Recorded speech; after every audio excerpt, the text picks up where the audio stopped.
الله أكبر الله أكبر الله أكبر الله أكبر. الحمد لله رب العالمين الرحمن الرحيم مالك يوم الدين إياك نعبد وإياك نستعين اهدنا الصراط المستقيم صراط الذين أنعمت عليهم غير المغضوب عليهم ولا الضالين آمين. هل أتاك حديث الغاشية وجوه يومئذ خاشعة عاملة ناصبة تصلى نارا حامية تسقى من عين آنية ليس لهم طعام إلا من ضريع لا يسمن ولا يغني من جوع وجوه يومئذ ناعمة لسعيها راضية في جنة عالية لا تسمع فيها لاغية فيها عين جارية فيها سرر مرفوعة وأكواب موضوعة ونمارق مصفوفة وزرابي مبثوثة أفلا ينظرون إلى الإبل كيف خلقت وإلى السماء كيف رفعت وإلى الجبال كيف نصبت وإلى الأرض كيف سطحت فذكر إنما أنت مذكر لست عليهم بمسيطر إلا من تولى وكفر فيعذبه الله العذاب الأكبر إن إلينا إيابهم ثم إن علينا حسابهم. الله أكبر.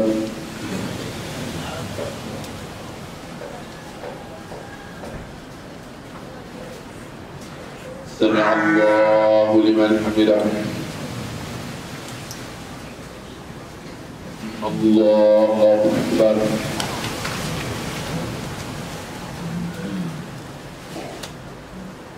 الله أكبر.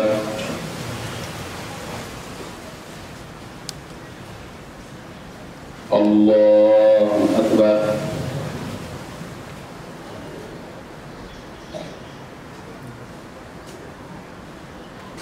الله أكبر. الله أكبر. الله أكبر.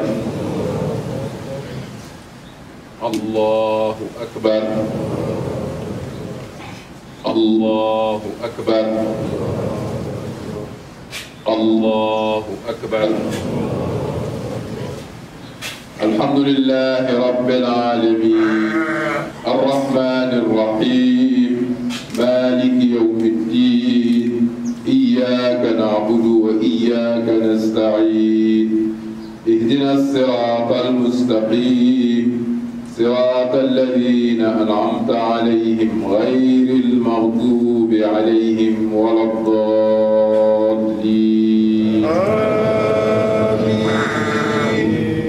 والشمس وضحاها والقمر إذا تلاها والنهار إذا جلاها والليل إذا يغشاها والسماء وما بناها والأرض وما طحاها ونفس وما سواها فألهمها فجورها وتقواها قد أفلح من زكاها وقد خاب من دساها كذبت ثمود بطغواها إذ انبعث أشقاها فقال لهم رسول الله ناقة الله وسقياها فكذبوه فعقروها فدمدم عليهم ربهم بذنبهم فسواها ولا يخاف عقباها.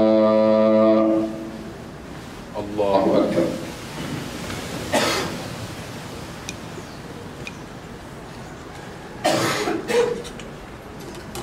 سمع الله لمن حمده. الله أكبر.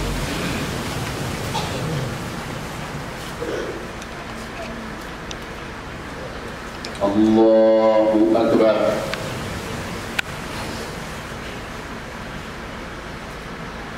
الله أكبر.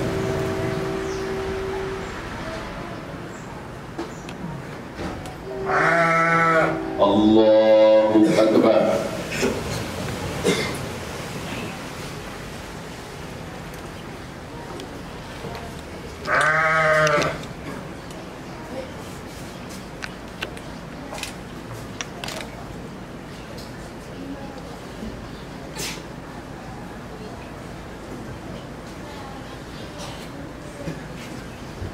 السلام عليكم ورحمة الله. السلام عليكم ورحمة الله.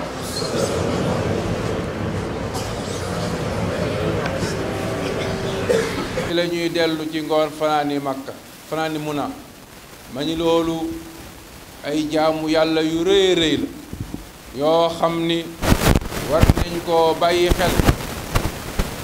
xel ci loolu nag moo tax ñun ci xutba bi incha allah dinañ ci tudd juróomi point yoo xam ne war nañ koo bàyyi xel yitte woo ko bi ci jiitu mooy li borom bi subhaanahu wa taala doon ñu sax bëgg ñu bàyyi ko xel qul inna salaati wa nusuki wa mahyaaya wa mamaati lillahi rabbil alamin la sharika la kenn ku nekk nga jéem a góorgóorlu waat defaraat sa pas-pas ci jamono joo xamante nii pas yaa ngi commencé di yàqu yonent bi waxoon nañu al iman day màggat kon borom bi subhaanahu wa taala waxoon nañu bàyyi xel jaamu yàlla yi ñuy def te julli gën cee rëy ak booy tër di rendi loolu nga xam ni yàllaa ko moom keneen moomu ko yoonu kenn nekku ci ndax kat yàlla ba mu lay may dund ak bala yàllay dee rey yoonu kenn nekku ci kenn mënu ci dara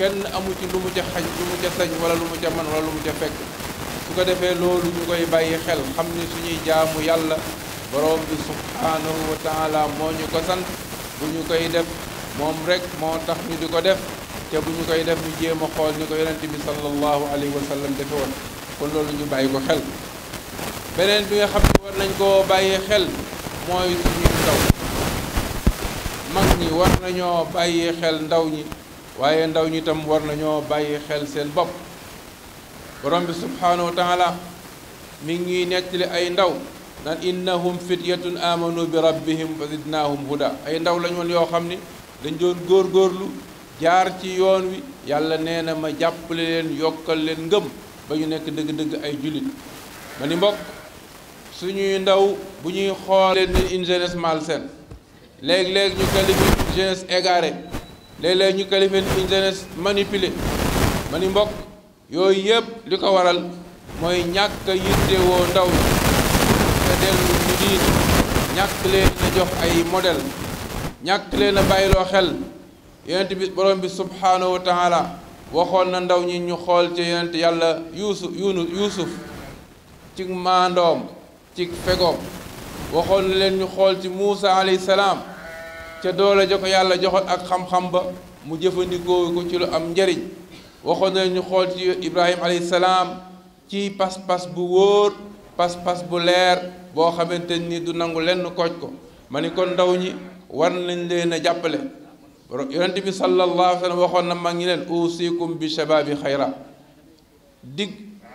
maa ngi leen di wax ni na ngeen yittewoo ndaw ñi kon ñu góorgóorlu ba suñuy ndaw bañ a nekk ay ndaw ñoo xam ni dañuy taxawaalu dara yitteelu leen lu am fulla waaye yu ñàkk solo moo leen di yitteel ku ñëw fab bi leen ku ñëw këf yóbbu ma ni loolu war nañ koo bàyyi xel ma ni mbokk war nañoo bàyyi xel alal yi nekk suñu diggante borom bi subhaanahu wa taala waxoon nañu ni wala taakulu amwaalakum baynakum bil baatil lekkantey alal sànkantey àq bari na lool ci suñu biir borom bi subhaanahu wa taala waxoon nañu ni ci benn xadis boo xam ne yonent bi sallallahu alayhi wa sallam moo ko waxoon mu ni laa yadxulul jannata laxmun nabata min soxt annaaru awlaa bi.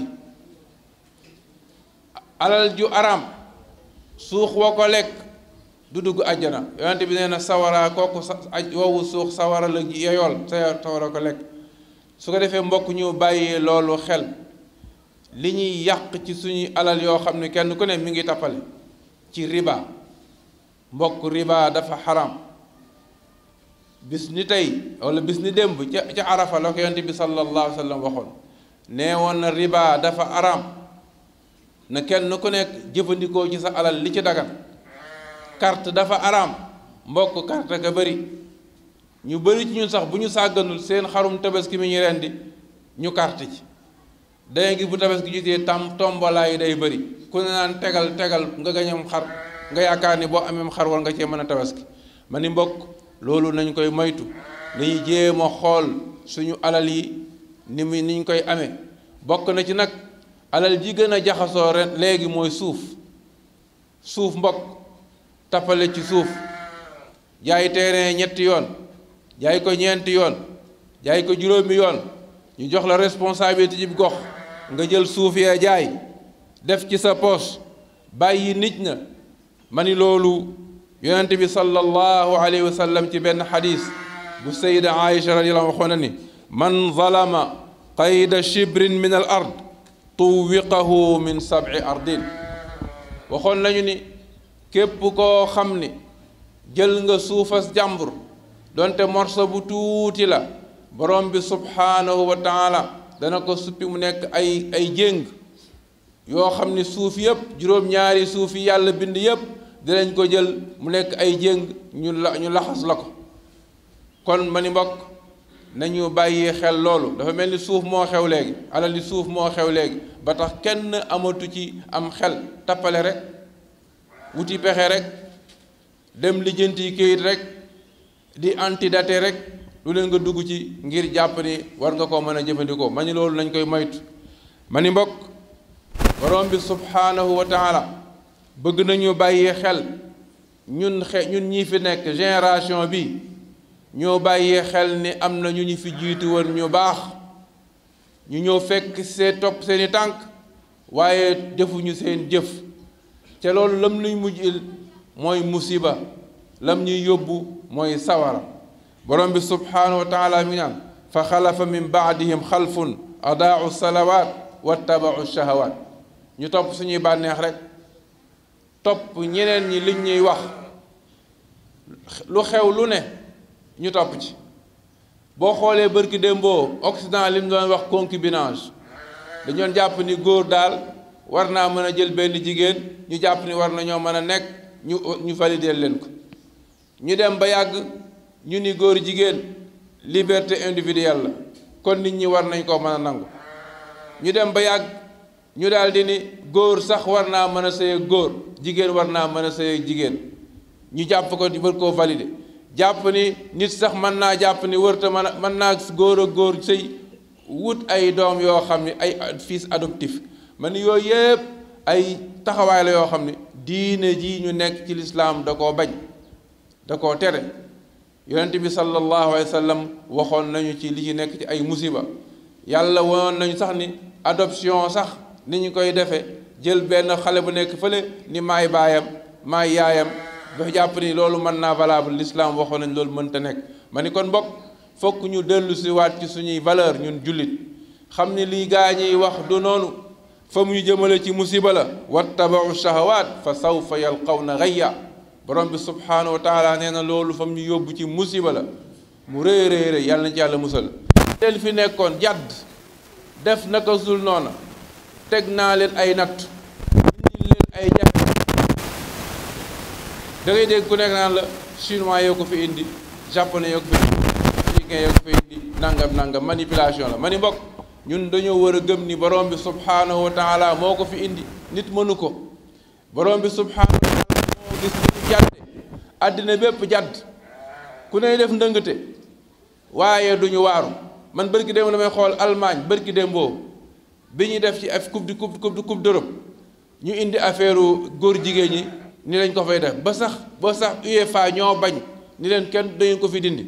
waaye na nga xool ba gëléem lu fa am nee nañu la fa am inondation wu am màgget yi sax fàttalikuñ fu mu sa amee loolu lépp du tax ñu bàyyee xel ni borom subhanahu wa taala moo bëgg ñu delluwaat ci yoon wi waaye dañuy topp gaañi rek ci seeni wax ma ni kon dellu si waat jéem a tuub jéem a jaar ci siraatal mustaqim xam ni borom bi subhanahu wa taala moo fi indi jafe-jafe bi ndax suñu jadd laallahum yatadarraun dahara alfasadu fi lbarri walbahri bima kasabat aydi nnas li yudiqahum laallahum yarjiun hal narji def naa loolu moo nekk suñu war nekk suñu taxawaay kenn ku ne nga góorgóorlu tuubaat dellu ci borom bi subhanahu wa taala xool lan mooy sa responsabilité ci li xew waaye bu ñëwee rek gaay ñële la nga ni kon ñële la te fekk yow jéemoo xool lu ci sa taxawaay jéemoo leen a waar ni yéen la seen comportement la seen taxawaay la seen doxalin la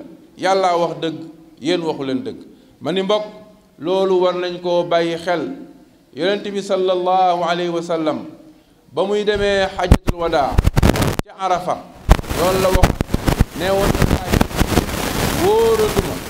wóoruma ndax dinaa daje yéen ci ginnaaw ren waaye loolu li ko ëpp solo mooy dinaa leen bàyyi loo xam ne su ngeen ci jàppee du ngeen réer kitaaballahi wa sunnati almihajjatul bayda xàll wu yaawi layluha ka nahaari dog xàll wi mooy ñuy musal waaye ñàll yi dañ ñuy gën a sànq dañ ñuy gën a soreel borom bi subhanahu wa taala ma ni mbokk yàlla nañu yàlla dimbali ba suñuy xel ñu jëfandikoo ko delluwaat ci diine ji xam ne suñu najaat suñu mucc tey ak ëllëg.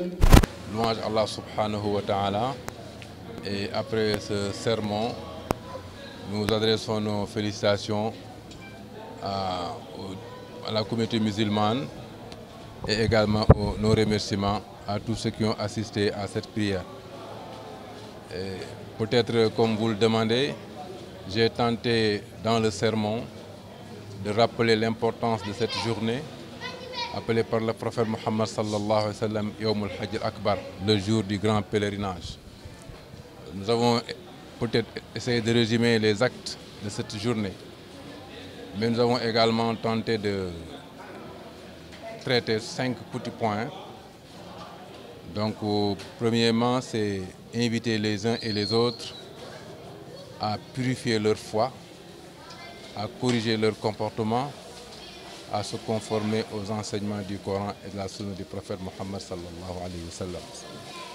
Et le deuxième point, c'était surtout axé sur la jeunesse.